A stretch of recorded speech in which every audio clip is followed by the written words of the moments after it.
एक होता है IQ, जो लोग कहते हैं कि जनरल नॉलेज कैसी है, इसका IQ लेवल कैसा है, और एक होता है EQ। EQ के मायने होते हैं इमोशनल इंटेलिजेंस, यानी इसकी वो स्किल्स कैसे हैं कि ये लोगों के साथ कितना उन्हें इमोशनली अंडरस्टैंड करते हुए इंटेलिजेंट डिसीजंस ले सकता है। और ये EQ कैसे डेवलप होगा, ये इमोशनल इंटेलिजेंस आपके अंदर कैसे आएगी और इसका फायदा क्या है और ये क्यों जरूरी है। इमोशनल इंटेलिजेंस आपको एक बेस्ट डिसीजन मेकर बनाती है, क्योंकि आपका ताल्लुक इस दुनिया के लोगों से है और दुनिया के लोग अपने इमोशंस रखते हैं, चाहे वो आपके रिश्तेदार हो, पड़ोसी हो, अजीज वकारिब हो, या प्रोफेशनल सर्किल के आपके स्टाफ के फ्रेंड्स हो, या फिर आपका क्लाइंट क्यों ना हो, आपका बॉस क्यों ना हो, आपका मैनेजर क्यों ना हो, HR डिपार्टमेंट का हेड क्यों ना हो, सब कहीं ना कहीं इमोशंस रखते हैं। ये जो इमोशंस रखते हैं, इन्हीं इमोशंस को आपने इमोशनल इंटेलिजेंस के जरिए कैरी करना है और उसके साथ आपने डील बनानी है। यानी जो भी आप अपने मामलात रख रहे हैं, आपके जो भी मकासद हैं, आप कोई प्रोडक्ट सेल कर रहे हैं, आपको छुट्टियां चाहिए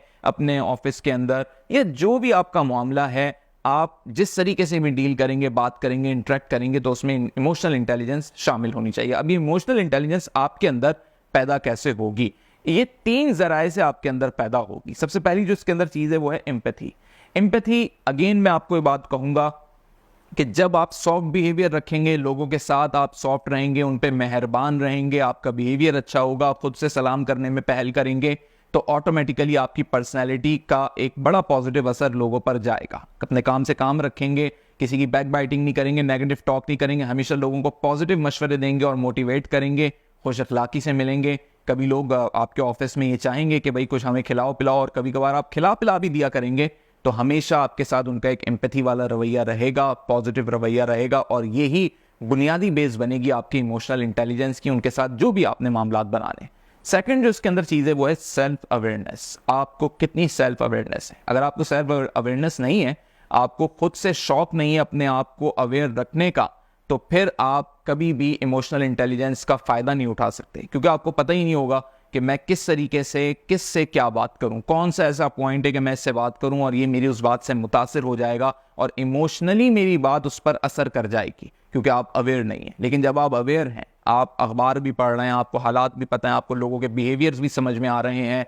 और सेल्फ अपने आप को आप यानी खुद से अपने आप को अवेयर रखते हैं, आपका शौक है, यानी कोई आपके पास कोई मालूमात लेकर आए तो आपको पहले से पता हो, कोई आपके पास आके कहे कि जी तूफान आने वाला है, तो आपको उसकी पूरी स्टडी हो कि हाँ मुझे मालूम हुआ, मैंने पढ़ा था अखबार में, वहां पे लिखा हुआ था कि तूफान का एक खदशा है और उसकी ये रफ्तार है, लेकिन हो सकता है कि इसकी हवा का प्रेशर टूट जाएगा, तो ये तूफान या बारिशें नहीं होंगी। तो अगले को फील होगा कि ये बंदा सेल्फ अवेयर है। इस बंदे से जब भी कोई बात की जाती है तो उसको नॉलेज होती है उस बारे में, और अगर किसी चीज की नॉलेज नहीं है तो वहां पर पॉज लें और उसको क्लियर कर दें कि यार इस बारे में मुझे अभी नहीं पता, मैं थोड़ा सा इसके बारे में स्टडी कर लूं, पता कर लूं, फिर मैं आपको बताता हूं, या फिर इस पर हम डिस्कस करते हैं। क्योंकि जब भी डिस्कशन करने बैठे तो ब्लाइंड होके नहीं बैठे। सेल्फ अवेयरनेस वाला बंदा हमेशा कुछ ना कुछ स्टडी करके फिर डिस्कशन करने बैठता है, और यही उसकी खूबी होती है। तो अगर आपके अंदर एम्पैथी भी मौजूद है, सेल्फ अवेयरनेस भी मौजूद है, तो समझे आधी इमोशनल इंटेलिजेंस आपने सीख ली। अब आप जो भी बात करेंगे वो इमोशनली लोगों को अट्रैक्ट करेगी। अब तीसरी बड़ी इंपॉर्टेंट चीज है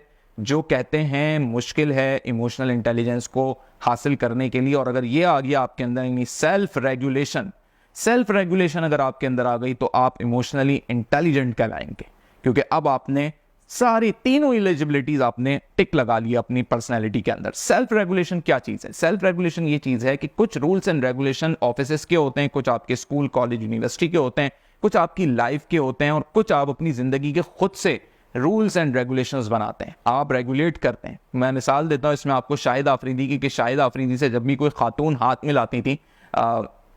जब मिसाल के तौर पे उन्होंने बहुत ज़्यादा विकेट्स ले ली, मैन ऑफ द मैच हो गए, और जब वो अपना चेक लेने जाते थे, जो बड़ी एक अवार्ड सेरेमनी होती है हर मैच के बाद, तो उसमें कोई अगर स्पॉन्सर कंपनी की कोई मार्केटिंग हेड या CEO लेवल की कोई खातून भी हाथ आगे बढ़ाती थी, तो शायद आफरीदी हाथ नहीं मिलाते थे, ऐसे सीने पे हाथ रख लेते थे अपने, कि अगले को फील हो जाए कि भाई मैं लेडीज के साथ हाथ नहीं मिलाता। ये उनकी सेल्फ रेगुलेशन थी। ये चीज पूरी सोसाइटी पे बड़ा पॉजिटिव असर करती है, इस तरह से असर करती है कि अगला जज करता है कि भाई शायद आफरीदी जो है एक सेल्फ रेगुलेटेड इंसान है, उसने अपने कुछ रूल्स एंड रेगुलेशन बनाए हुए और उसकी लाइन को क्रॉस नहीं किया जा सकता। इसी तरीके से आप भी अपनी जिंदगी के अंदर ऐसे रूल्स एंड रेगुलेशन बना सकते हैं। मेरा एक दोस्त है, वो जब खवातीन से बात करता है तो वो आई कांटेक्ट नहीं डेवलप करता उनके साथ, तो उसको बाकी दोस्तों ने कहा कि यार ये तो एक प्रोफेशनल लाइफ है, कॉर्पोरेट सेक्टर है और इसमें खवातीन भी इतनी खूबसूरत होती हैं सामने, तुम क्यों नहीं उससे आंखों में आंखें मिला के बात करते, ऐसा लगता है तुम में कॉन्फिडेंस नहीं है। वो कहता है नहीं, this is my self regulation policy, मैं किसी के साथ भी आंखों में आंखें मिला के उस वक्त बात करूंगा जब मैंने उसके साथ अपना कोई पर्सनल मामला रखना है। यहां तो मामला ही सिर्फ ये है कि मैं उसके साथ एक प्रोफेशनल डील कर रहा हूं, लिहाजा मैं उसके साथ आई कॉन्टैक्ट भी डेवलप नहीं करता। तो ये उस बंदे का अपना एक सेल्फ रेगुलेटेड मूड है, उसका अपना एक प्लान है, उसकी अपनी एक पॉलिसी है। इसी तरह ये वो चीज़ है जो सोसाइटी के ऊपर एक क्रिएट करती है आपका करिश्मा और आपकी इमोशनल इंटेलिजेंस में कितनी ग्रिप है, ये शो करती है। तो अगर आप एम्पैथी रखते हैं, अगर आप सेल्फ अवेयरनेस रखते हैं और सेल्फ रेगुलेशन आपकी ज़ात में मौजूद है, तो आपकी बात लोगों पर असर करना शुरू करेगी और आप जो उनके साथ मामलात रखेंगे इमोशनल इंटेलिजेंस के साथ रखेंगे। इवन आप इतने काबिल हो जाएंगे कि अगला आपके साथ कोई मामलात रखने की बात करेगा तो आपको उसके फेस एक्सप्रेशन से पता लग जाएगा। आप इतने इमोशनली इंटेलिजेंट हो जाएंगे कि उसके इमोशन से पता लग कर लेंगे कि ये सच बोल रहा है कि झूठ बोल रहा है, इसकी इंटेंशंस क्या है। देखिए आज के दौर में इंसान यही फंसता है जब वो ये नहीं समझ पाता कि सामने वाला सच बता रहा है या झूठ बता रहा है। दिखा तो वो ये चीज रहा है, लेकिन इसकी इंटेंशन क्या, आगे चल के मेरे साथ क्या करेगा। तो जब आपके अंदर एम्पैथी होगी, आपके अंदर सेल्फ अवेयरनेस की एक एबिलिटी होगी और सबसे बड़ी बात सेल्फ रेगुलेशन होगी, तो कुदरती तौर पे आपके अंदर ये बिहेवियर क्रिएट हो जाएगा कि आप किसी के साथ बात करेंगे, उसके फेस एक्सप्रेशंस, उसके जुमलों से अंदाजा कर लेंगे कि इससे क्या मकसद है, या आगे मेरे साथ मामले में रखेगा कोई मामला या नहीं रखेगा, और इसके साथ मेरा कोई मैटर आगे चल पाएगा या नहीं चल पाएगा, ये मेरा क्लाइंट बन पाएगा या नहीं बन पाएगा, ये मुझे फायदा दे पाएगा या नहीं दे पाएगा। ये सारी चीजें आप इमोशनली जज कर लेते हैं और इमोशनल इंटेलिजेंस का यही सबसे बड़ा बेनिफिट है जो प्रोफेशनल लाइफ में आपको मिलता है। और ये प्रैक्टिस चलती रहती है क्योंकि सेल्फ अवेयरनेस आपकी ख़त्म नहीं होती जब तक आप जिंदा हैं। आपने अपने आप को सेल्फ अवेयर रखना है और सेल्फ रेगुलेशन भी बिल्कुल इसी तरीके से कि अपने कवायद व ज़वाबित को आपने इंप्रूव करना है, इन्हेंस करना है और आगे चल के उस पर खुद भी स्ट्रांगली अमल करना है। और ये चीज़ कम्युनिटी के अंदर आपके लिए एप्रिसिएशन का भी बाइस बनती है।